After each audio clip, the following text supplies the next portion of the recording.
स्वागत है आपके अपने चैनल सम्राट सीईडी पे। जैसे कि पिछले वाले लेक्चर में हम आपको बता दिए थे कि जो कंप्रेंशन मेंबर होता है, जो उसकी स्ट्रेंथ होती है, उसके क्या स्लेंडरनेस रेशियो पे डिपेंड करती है, जिसे लेमडा से डिनोट करते हैं। और स्लेंडरनेस रेशियो के अनुसार एक हम आपको टेबल बताए थे, ठीक है, कि कितने स्लेंडरनेस रेशियो पे किसी मेंबर की कितना स्ट्रेंथ होगा, ठीक है। तो वहाँ से हमें क्या प्राप्त हो जाएगी, वहाँ से हमको क्या सिग्मा AC प्राप्त हो जाएगी। सिग्मा AC क्या है, स्लेंडरनेस रेशियो के अनुसार जो स्ट्रेंथ हमें मिलती है, कंप्रेसिव स्ट्रेंथ नहीं, सॉरी, स्ट्रेस है ये, ठीक है ना। तो क्या होती है, सिग्मा AC प्राप्त होती है। अब देखिए अब क्या होगा, क्या कि जैसे कि मान लीजिए ये आपका कंप्रेशन मेंबर है, ठीक है। तो इसके जो सेक्शन होंगे वो एंगल शेप का भी हो सकता है, आई सेक्शन का भी हो सकता है, ठीक है, चैनल सेक्शन का भी हो सकता है। तो हम एनालिसिस में किसका पढ़ेंगे, चैनल सेक्शन का। और मान लीजिए जो चैनल सेक्शन है, ये चैनल सेक्शन है, सॉरी, ये एंगल सेक्शन है, एंगल सेक्शन। तो ये एंगल सेक्शन है, वो लगा हुआ है किसी संरचना में, ठीक है, और जिस पे कंप्रेसिव लोड आ रहा है। तो इसका जो स्ट्रेस है वो इसके इंड कंडीशन पे डिपेंड करेगा, ठीक है, कि किस तरह का इंड कंडीशन है, ठीक है। जैसे मान लीजिए यही है, ठीक, और ये इंड पे क्या है कि अगर एक रिवेट द्वारा ज्वाइंट है, ठीक है ना, यदि एक रिवेट द्वारा ज्वाइंट है तो उस कंडीशन में जो इफेक्टिव लेंथ होगा वो क्या होगा, यहाँ से लेकर यहाँ तक टोटल ये कार्य करेगा। और एक रिवेट लगा है तो ये टोटल L कार्य करेगा, ठीक है ना। यदि अगर दो रिवेट लगा होता है, दो, तो ये टोटल L नहीं होता है, ठीक है। तो फिर क्या होता है, 0.85 L के बराबर हो जाता है, ठीक है, इफेक्टिव लेंथ।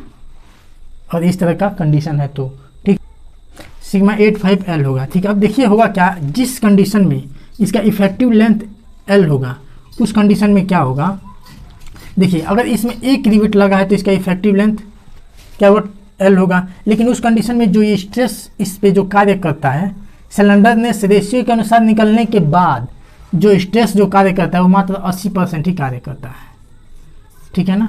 अगर एक रिवेट से जुड़ा हुआ है तो यदि 80% ही काम करेगा तो ये जो सिग्मा AC हो जाएगा, कितना हो जाएगा, 0.8 सिग्मा AC, ठीक है। अब देखिए यदि अगर ये दो रिवेट से ज्वाइंट हो जाता है या फिर वेल्डिंग हो जाता है, ठीक है, तो ये क्या होगा कि जो इसका जो L होगा, L इफेक्टिव L, वो क्या हो जाएगा, घट जाएगा, 0.85 L हो जाएगा, अभी यहाँ बताए हैं, ठीक है। तो उस कंडीशन में, जिस कंडीशन में दो रिवेट लगता है या फिर बोल्ट लग जाए या फिर बेल्डिंग हो जाए, तो उस कंडीशन में ये तो 0.8L5 होगा और उस कंडीशन में सिग्मा AC की वैल्यू कम नहीं होगी, टोटल का टोटल सिग्मा AC रखेंगे, ठीक है। अब देखिए आप एक और कंसेप्ट दिमाग में ध्यान रखिए कि जहाँ पे देखिए, जहाँ पे इफेक्टिव लेंथ बढ़ रहा है, मतलब टोटल आ रहा है, वहाँ पे सिग्मा AC की वैल्यू क्या हो जा रही है, कम हो जा रही है। और जहाँ पे इसकी वैल्यू कम हो रही है, इफेक्टिव लेंथ की, वहाँ पे इसकी वैल्यू कम नहीं हो रही है। तो ये कंसेप्ट है। और इसका जो और भी जो वैल्यू है किसके लिए कितना होगा बुक में दिया है, यहाँ पे टोटल में इसका कंसेप्ट बता दिया। अब वहाँ पे आप देखेंगे जैसे कि बुक में ये दिया हुआ है, ठीक है।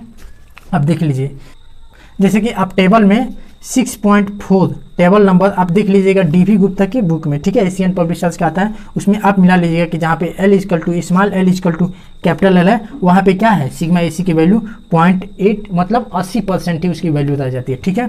अब बात करते हैं इसकी वैल्यू। ये एक और एनालिसिस बताते हैं। ये आपका एंगल सेक्शन है, ठीक है। क्वेश्चन में आप क्या होगा कि जैसे क्वेश्चन आपका आएगा तो उसमें ICC या फिर IXS ऐसे करके वैल्यू आता है। तो उस टॉपिक को पहले समझा दे रहे हैं, उसके बाद से क्वेश्चंस बताएंगे जिससे आपको उस समय मतलब परेशानी नहीं होगी, ठीक है। ये मान लीजिए आपका एंगल सेक्शन है, ठीक है, ये एंगल सेक्शन है। इसका मान लीजिए सेंटर ऑफ ग्रेविटी यहाँ पे होगा, ठीक है, यहाँ पे इसका सेंटर होगा, ठीक। तो यहाँ पे आपका सेंटर होगा और ये जो आपकी होगी ये लाइन, ये क्या हो जाएगी, आपकी Y हो जाएगी, ठीक है। इसको रफ कर दे रहे हैं, ठीक है। और ये आपकी जो एक्सिस हो जाएगी, ये आपकी कौन सी एक्सिस हो जाएगी, ये आपकी एक्सिस X एक्सिस हो जाएगी, ठीक है। और ये आपका सेंटर है, ठीक है। तो ये देखिए यहाँ पे जो आपका इस लाइन के अबाउट आप मोमेंट ऑफ इनर्शिया निकालेंगे, उसको हम बोलेंगे IYY, ठीक है। और इस एक्सिस के अबाउट में निकालेंगे तो ये आपका हो जाएगा IXX, ठीक है। और देखिए ये आपका सेंटर है, यहाँ पे भी आप एक एक्सिस खींच ले रहे हैं, ठीक है, ठीक है। अब देखिए यहाँ से लेकर अब यहाँ की जो बीच की जो डिस्टेंस होगी, इसके किनारे से पीठ से लेकर और यहाँ सेंटर तक, तो ये आपका हो जाएगा CYY, ठीक है, क्योंकि आपकी ये भी और यहाँ पे जो आपका होगा मोमेंट ऑफ इनर्शिया वो IYY1 हो जाएगा, ठीक है। इसको ये मान लीजिए आपका Y1 और ये भी आपका YY1x है, तो ठीक है। और ये जो डिस्टेंस हो जाएगी ये आपका CYY हो गया, और ये जो डिस्टेंस हो जाएगी आपका क्या हो जाएगा, CXS हो जाएगी, ठीक है। ये आपका कंसेप्ट क्लियर होगा। अब हम आपको एक क्वेश्चंस बताते हैं जिसमें आपको और अच्छे से डाउट क्लियर हो जाएगा, ठीक है। जैसे कि ये क्वेश्चन का कुछ भाग है, ठीक है, और इसका अगला भाग अब आपको शो करा रहा है, और इसका अगला जो भाग है ये क्वेश्चन है, ठीक है। इसी क्वेश्चन को अब हम आपको बोर्ड पे समझा रहे हैं, ठीक है। जैसे कि क्वेश्चन आपको डिस्प्ले हुआ था, फिर भी मैं क्वेश्चन को पढ़ दे रहा हूँ कि एक असतत संपीड़ांक में 80 × 50 × 6 mm कोणीय खंड का प्रयोग किया गया है, ठीक है। इसका कहने का मतलब कि दो मतलब एंगल है और उसको प्रयोग किया गया है, ठीक है। संरचनात्मक व्यवस्था के कारण कोणीय खंडों को पीठ से पीठ रखते हुए, ये इसका मतलब पीठ से पीठ रखा गया है, ठीक है ना। यहाँ से आपका एक साइड ये है, ठीक है, और दूसरा आपका ऐसे करके दूसरा साइड ये है, पीठ से पीठ, ठीक है। इनकी छोटी टांगें 10 mm गजेट प्लेट के एक ही ओर संबंध की गई, देखिए एक ही ओर, ठीक है। और ये जो गजेट प्लेट है ये 10 mm की है, ठीक है। और कह रहा है संबंध की गई है संपीड़ांक की लंबाई, इसकी जो लंबाई ये लंबाई नहीं जो जहाँ पे जैसे जो यूज हुआ होगा ऐसे, मतलब जहाँ पे भी यूज हुआ होगा उसकी जो लंबाई है वो कितना है 2000 mm, मतलब 2 मीटर है, यहाँ इस पे लिख रही है, ठीक है। आगे कह रहा है कि तथा निर्धारित दूरियों पर आबंधन रिवेट लगाएंगे, ठीक है। इसमें रिवेट ऑलरेडी लगा हुआ है कि मतलब जो निर्धारित दूरी पे लगाना चाहिए वो लगा दिया गया है। और Fy की जो वैल्यू दिया है, Fy का वैल्यू दिया है 250 Nm/mm², ठीक है। लेते हुए इस संपीड़ांक की सामर्थ्य ज्ञात कीजिए, और इसका क्या करना है, हमें सामर्थ्य ज्ञात करना है, ठीक है। और 2 कंडीशन में ज्ञात करना है कि एक कंडीशन में है कि एक रिवेट द्वारा जोड़ा गया हो, और दूसरा कंडीशन है कि 2 रिवेट द्वारा जोड़ा गया हो। हम दोनों कंडीशन में सॉल्व करेंगे। पहला कंडीशन है कि एक रिवेट द्वारा जोड़ा गया हो, दूसरा कंडीशन है कि 2 रिवेट द्वारा जोड़ा गया हो, ठीक है। अब देखिए हम सबसे पहले करेंगे क्या कि इस, और एक और चीज़ यहाँ पे लिखा गया है क्वेश्चन में कि जो ये गजेट प्लेट लगाया गया है दोनों एंगल के एक ही तरफ लगाया गया। वही अगर कह देता क्वेश्चन में, मतलब क्वेश्चन में बोल देता कि दोनों एंगलों के बीच में गजेट प्लेट लगाया गया है, तो ये गजेट प्लेट यहाँ से होकर आप यहाँ पे लगा देंगे ऐसे, ठीक है। लेकिन ये पूछा है कि दोनों एक ही किनारे हो रहे हैं, ठीक है। अब देखिए ये अब इसका साइज दिया है 80 × 50 × 6, तो क्या करेंगे कि ये साइज हम जाएंगे स्टील टेबल में, ठीक है। और स्टील टेबल में जैसे कि आपको पता होगा कि पीछे बुक में डी बी गुप्ता में सबसे पीछे दिया है, जैसे कि हम आपको बुक में ही दिखा रहे हैं, जैसे उस सेक्शन को हम इसमें ढूंढ लेंगे। जैसे देखिए यहाँ पे 80-50 दिया है, इसका मतलब 80 इसकी क्या है, एक लेग की लेंथ है और दूसरी लेग की लेंथ क्या है 50 है। और देखिए हमें स्टील टेबल से क्या क्या मिल जाएगा, थिकनेस दिया ही है 6 mm, यानी ये वाला ये मोटाई है इसकी। एरिया हमें प्राप्त हो जाएगा, वेट भी पर मीटर का कितना वेट होगा वो भी प्राप्त हो जाएगा। ये देखिए यहाँ पे सेंटर ऑफ ग्रेविटी हमें पता चल जाएगा CX CYY, ठीक है। मोमेंट ऑफ इनर्शिया भी हम इस टेबल से निकाल सकते हैं कि वो जो एंगल है उसका मोमेंट ऑफ इनर्शिया कितना होगा, ठीक है। और रेडियस ऑफ जायरेशन भी प्राप्त कर सकते हैं, और इसी से मॉडुलस ऑफ सेक्शन भी प्राप्त कर सकते हैं। अब देखिए जिस चीज़ की हमें इसको सॉलिड स्ट्रेंथ निकालने के लिए जो जिस चीज़ की ज़रूरत है उस चीज़ को हम बोर्ड पे लिख दिए हैं। तो फिर आते हैं बोर्ड पे। देखिए स्टील टेबल से हमें क्या क्या प्राप्त हो गया, एरिया प्राप्त हो गया, ठीक है। देखिए और ये जो भी ये डाटा मिला है हमको, इस दोनों के लिए नहीं मिला है, केवल हमको बस एक सेक्शन के लिए मिला है, ये बस एक सेक्शन के लिए। तो देखिए हमें एरिया प्राप्त हो गया किसकी, इस सेक्शन की एरिया प्राप्त हो गया, मान ले रहे हैं इसकी। और ये क्या है, कह रहा है कि स्मॉल लेग से जुड़ा हुआ है, मतलब ये जो लेंथ है यहाँ से यहाँ तक ये 50 है, और ये लॉन्ग लेंथ क्या है आपस में जुड़े हुए हैं, ठीक है। हमें एरिया प्राप्त हो गया, CXS प्राप्त हो गया। CXS का मतलब देखिए ये सेंटर है इसका, ठीक है। ये आपका मान लीजिए ये आपका YY1 है, ठीक है, और ये आपका Y है, ठीक है ना। और ये सेंटर है तो ये आपका क्या हो जाएगा, ये X हो जाएगा, एक्सेस H हो जाएगा ना। अब देखिए होगा क्या, CXS का मतलब ये आपका क्या है, ये आपका है CYY। यहाँ पे वैल्यू दिया है 11.6, ठीक है। और सी एक्सेस का मतलब ये आपका हो जाएगा यहाँ से यहाँ तक, ये सी एक्सेस हो जाएगा। इस सी एक्सेस की वैल्यू है 26.4 mm, तो ये क्या है, सी एक्सेस की वैल्यू ये आपकी हो जाएगी। ठीक है, देखिए आपके अंदर एक कंफ्यूजन आती होगी कि जैसे मान लीजिए हम यहाँ सी वाई वाई रखे हैं, आप सोच रहे होंगे कि ये जो दूरी है एक्स एक्सिस पे है तो ये सी एक्सेस होने चाहिए, नहीं। देखिए जो हम इसके अनुसार लेते हैं, ये एक्सिस है तो ये जैसे मान लीजिए वाई एक्सिस है ना, तो इसके लिए जो वाई एक्सिस से जो डिस्टेंस होती है उसको सी वाई वाई ले लेते हैं, और ठीक इसी तरह यहाँ पे भी ले लेते हैं। ठीक है, सी वाई वाई भी मिल गया है। आई एक्सेस, देखिए जो ये आई एक्सेस है ये हमको ये वाला इस पे एक्सिस, यही मतलब इसके सेंटर से गया है, यहाँ से हो या फिर यहाँ से हो, जैसे एक एक्सिस है ना ऐसे ही इसके अबाउट में जो मोमेंट ऑफ इनर्शिया है वो आई एक्सेस ये है, ये भी वैल्यू दिया है। और देखिए ये आई वाई वन दिया है, आई वाई वन ये भी हमें टेबल से मिला है। तो टेबल से देखिए जो भी टेबल से मिलता है आई एक्सिस या वाई वाई वाई, वो क्या होता है इसके सेंटर के एक्सिस से दिया होता है यहाँ से, तो इसकी जो ये वैल्यू होगी आई वाई वाई वन, ये इस एक्स के अबाउट होगी। ठीक है, आई वाई वाई वन, ठीक है ना। अब क्या करेंगे, यहाँ पे भी रिवेट कहाँ पे लगा देगा, यहीं पे लगा देगा, इसके सेंटर पे लगाते हैं। ठीक है ना, ऐसे। अब हमको इसके निकालना क्या है, इसके लिए हमको स्ट्रेंथ निकालना है, और स्ट्रेंथ इक्वल टू आपको पता ही है क्या होता है, स्ट्रेंथ इक्वल टू होता है क्या, परमिसिबल स्ट्रेस इनटू एरिया। अब हमें देखिए एरिया तो हम दिया ही है, क्या करेंगे, मान लीजिए ये आपका एरिया हमें टेबल से मिला ही है, और इस एरिया को भी हम क्या कर लेंगे, जोड़ लेंगे, उसके बाद से परमिसिबल स्ट्रेस से मल्टीप्लाई कर देंगे, तो हमें क्या हो जाएगा, आसानी से इसकी स्ट्रेंथ पता चल जाएगा। लेकिन देखिए ये तो हमें आसानी से मिल गया टेबल से ही। अब बात करते हैं परमिसिबल स्ट्रेस के लिए। देखिए परमिसिबल स्ट्रेस कितने पे डिपेंड करता है, एक तो पहला नंबर डिपेंड करता है क्या, सिलेंडरनेस रेशियो पे।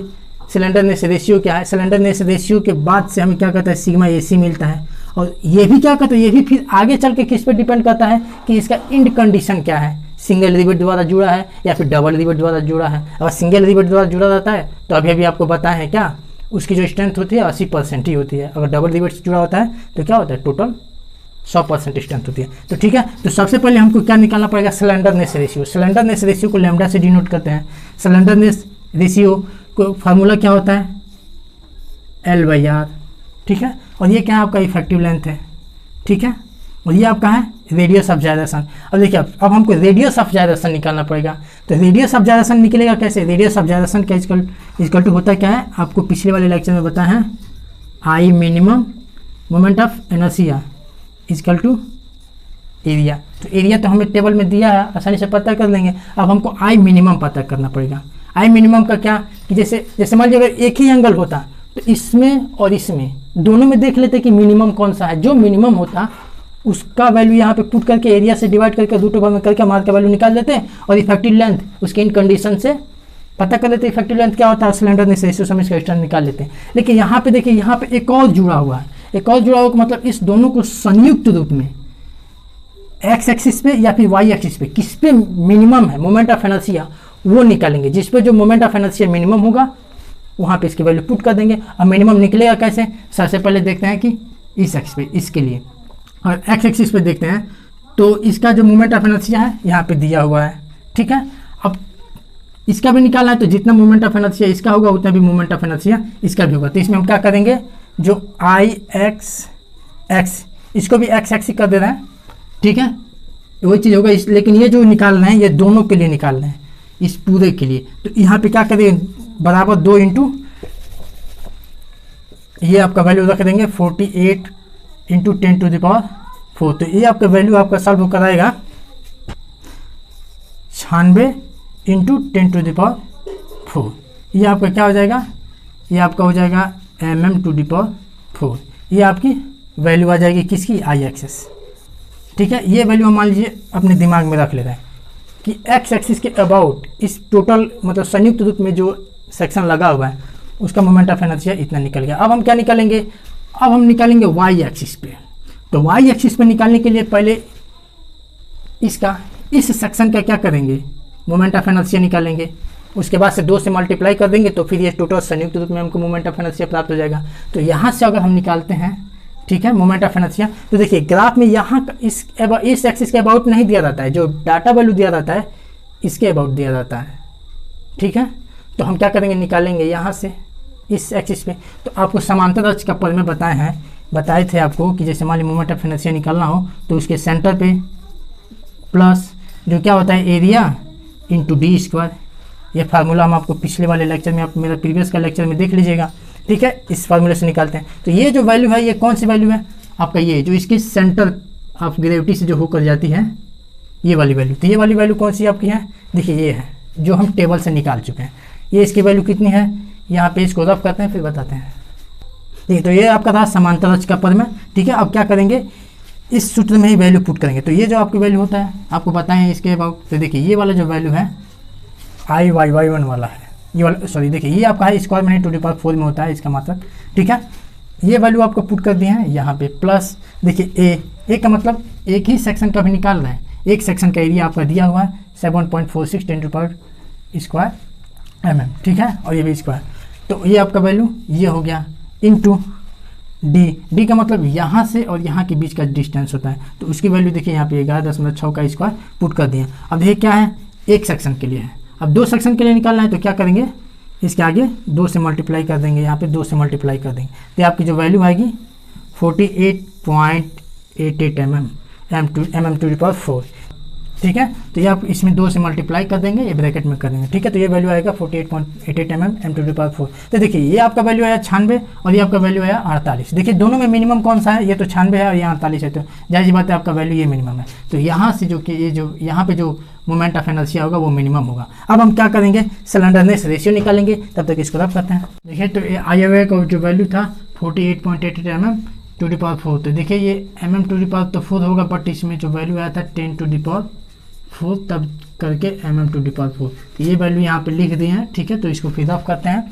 तो देखिए अब हम आसानी से क्या करेंगे, लिस्ट रेडियस ऑफ जायरेशन निकालेंगे। लिस्ट रेडियस ऑफ जायरेशन क्यों निकालेंगे, क्योंकि हमको स्लेंडरनेस रेशियो निकालना है। तो जो आर की जो वैल्यू होती है √2 में आई मिनिमम बाई क्या होता है, एरिया होता है, ठीक है। तो आई मिनिमम का जो वैल्यू है ये है 48.88 × 10⁴।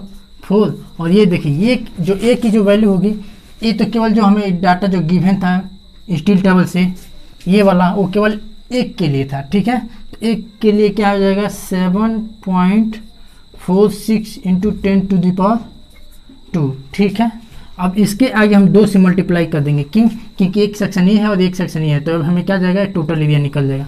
तो इसकी जो वैल्यू आएगी वो आएगी आपका 18.1 आर। ये क्या हो जाएगा, आर मिनिमम मतलब रेडियस ऑफ जायरेशन, ये क्या हो जाएगा आपकी mm में हो जाएगा, ठीक है।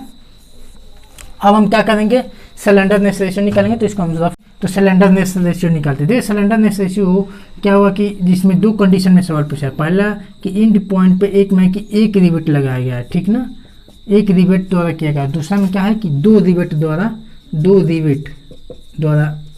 इसको एंड पे फिक्स किया गया है। तो देखिए जो एक रिवेट द्वारा किया गया है उसमें आपको बताए थे कि जो इफेक्टिव लेंथ होगा पूरे लेंथ के बराबर रहेगा। तो देखिए लैम्डा है स्लेंडरनेस रेशियो, तो L = R की वैल्यू, तो यहाँ पे 2000 रख देंगे टोटल, और ये क्या 18.1, इसको वैल्यू सॉल्व करेंगे तो ये आपका आ जाएगा 110.5, ठीक है। और वही सेकंड कंडीशन के लिए जिसमें 2 रिवेट लगे हैं, या फिर बताए थे या फिर बिल्डिंग किया गया हो या फिर बोर्ड से कसा गया हो, तो उस कंडीशन में क्या होता है कि जो इसकी इफेक्टिव लेंथ होती है वो 0.85 के गुना होती है, ठीक है। तो देखिए 0.85 ये स्लेंडरनेस रेशियो = L/R, 0.85 × 2000 ये क्या है mm में है, ठीक है, बाई 18.1, ये आपका सॉल्व हो कर आया है 93.92, ठीक है। अब हम करेंगे क्या कि इस स्लेंडरनेस रेशियो के लिए हम जाएंगे ग्राफ में कि ये किधर गया आपका FY 250 के लिए कितना वैल्यू होगा, ठीक है, 250। देखिए अब जाएंगे हम क्या कर टेबल में जाएंगे, देखेंगे कि सिलेंडरनेस 1 से 10 के लिए कितना वैल्यू आ रहा है, क्या सिग्मा AC की वैल्यू, इसमें स्ट्रेस की वैल्यू, ठीक है, और लैम्डा 2 की भी वैल्यू निकाल लेंगे, ठीक है। तो इसको रफ करते रहे हैं, और रफ करने के बाद वो टोटल डाटा लिख कर उसके बाद आगे सॉल्व करना है, ठीक है। तो ये देखिए ये जो वैल्यू हमने लाए हैं वो टेबल से लाए हैं, ठीक है।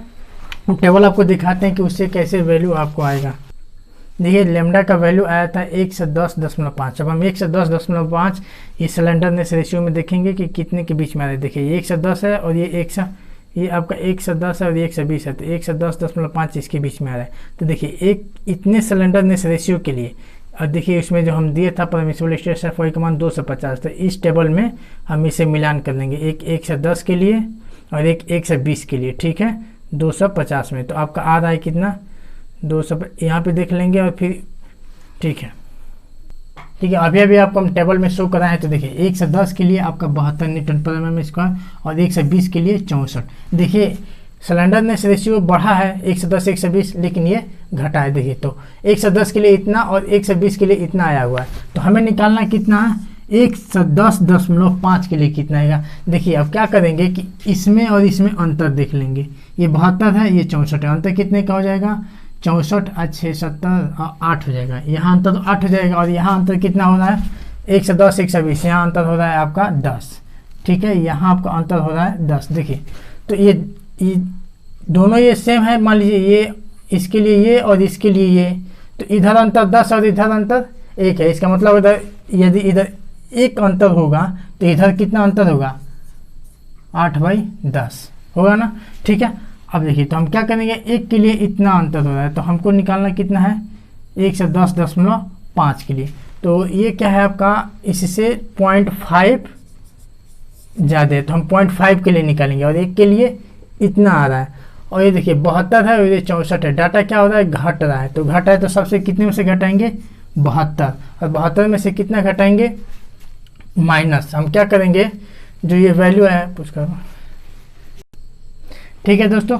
तो देखिए ये आपका है, एक इधर अंतर आ रहा है तो इधर आ रहा है 8/10, तो 0.5 के लिए अगर इधर अंतर होगा तो इधर कितना होगा, 8/10 इंटू 0.5। अब इतना का क्या आ रहा है, अंतर आ रहा है, तो इसी को हम क्या करेंगे, इसमें घटा देंगे, 8/10 इंटू 0.5। तो ये आपका सॉल्व होकर आएगा 71.6 न्यूटन पर mm स्क्वायर। अब देखिए ये आपका क्या आ गया, सिग्मा ए सी आपकी वैल्यू आ गई। ये हम किसके लिए लेकर चल रहे हैं, जिसमें सिंगल रिवेट लगा है, सिंगल रिवेट, ठीक है। अब इस हम सिग्मा ए सी पता चल गया। अब सिंगल रिवेट के लिए अब हम स्ट्रेंथ आसानी से निकाल लेंगे, ठीक है। Strength equal to sigma A C into area. तो ठीक है, तो एरिया हम स्टील टेबल से निकाले थे, ये यहाँ पे इसकी जो वैल्यू हो जाएगी 71.6 और इंटू एरिया, ठीक है। तो 71.6 आपकी ये वैल्यू हो गई। अब देखिए ये आपका था सिंगल रिवेट के लिए, तो हम बताए थे सिंगल रिवेट में जिसमें क्या होता है, हम स्ट्रेंथ जो लेते हैं 80% ही लेते हैं। तो इसका 80% कितना होगा, 0.8 से गुणा हो जाएगा और इसका एरिया हो जाएगा 1492। वो स्टील टेबल सब निकाले थे, केवल एक सेक्शन के लिए निकाले थे। तो एक सेक्शन में 2 से गुणा कर देंगे तो दोनों सेक्शन के लिए एरिया निकल जाएगा और ये आपका जो वैल्यू आएगा ये आ जाएगा 85.46 किलो न्यूटन, ठीक है। ये आपका आ गया सिंगल रिवेट के लिए। अब हम बताते हैं रफ करके ये डबल रिवेट के लिए, ठीक है। तब देखिए ये जिसमें क्या लगा हुआ है, डबल रिवेटिंग लगा हुआ। डबल रिवेटिंग के लिए देखिए हम क्या करेंगे, यहाँ पे जो सिग्मा एसी की वैल्यू होगी 90, ठीक पहले जैसा ही 90 माइनस, देखिए इधर का अंतर कितना है 10 है और इधर का भी अंतर कितना है 10 है। तो देखिए 10/10 करके और देखिए इससे ये कितना जाते हैं 3.92। तो 3.92 से हम क्या किए, मल्टीप्लाई कर दिए हैं। तो इसका जो वैल्यू सिग्मा एसी का निकल कर आया है 86.08 न्यूटन पर mm स्क्वायर, ठीक है। तो यह आपका आ गया सिग्मा एसी। और देखिए इसमें डबल रिवेटिंग हुआ है, जब डबल रिवेटिंग होगा तो इसका जो पिछले वाले में हम बताए थे सिंगल रिवेटिंग के लिए वो 80%, ये 80% नहीं होगा, ये टोटल वर्क करेगा, ठीक है। तो उसके लिए सिग्मा एसी इंटू एरिया 1492 जो पिछले वाले में लगा था वो भी इसमें भी लगेगा और इसको सॉल्व करेंगे तो आपका आएगा 128.43 किलो न्यूटन, ठीक है। ये उसकी स्ट्रेंथ होगी। और देखिए ये जो प्रीवियस स्ट्रेंथ आया था ये 85.4, किस कंडीशन में आया था, जब रिवेट 1 लगा था। और इस कंडीशन में क्या है, जब डबल रिवेटिंग लगा। जब डबल रिवेटिंग लगा तो देखिए इसका स्ट्रेंथ ज़्यादा आया है और इसका स्ट्रेंथ कम आया है, ठीक है। तो देखिए मिलते हैं अगले वीडियो में, तब तक के लिए धन्यवाद।